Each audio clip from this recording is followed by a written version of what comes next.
पूरा IT cell और पूरा सिस्टम लग गया एक इंसान को पप्पू साबित करने में।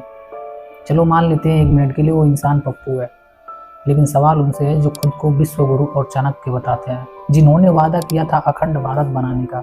अरे अखंड भारत तो छोड़िए, यहाँ चाइना हमारे गांव में अपना आंगन बसा के बैठा हुआ है और हम लाल आंखें दिखाने की बजाय सिर्फ उसके ऐप और सॉफ्टवेयर को बैन करके रह गए। वादा था पीओके वापस लाने का, और यहाँ तो हकीकत ही बदल गई। वोट लेने के लिए गाय को माता बनाया गया, लेकिन चुनाव खत्म होते ही क्या हुआ?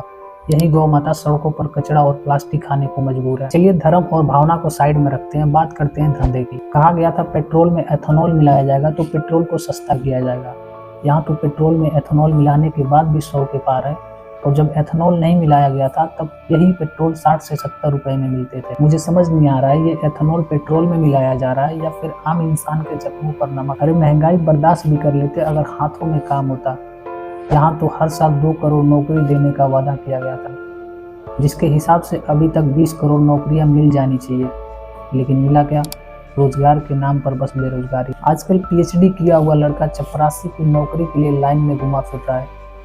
क्या यही है वो युवा पीढ़ी जिसका आपने सपना दिखाया था? आपने कहा था देश से गरीबी हटाएंगे, लेकिन अगर गरीबी हट गई है तो आज देश के 80 करोड़ लोगों को मुफ्त 5 किलो राशन की जरूरत क्यों पड़ रही है?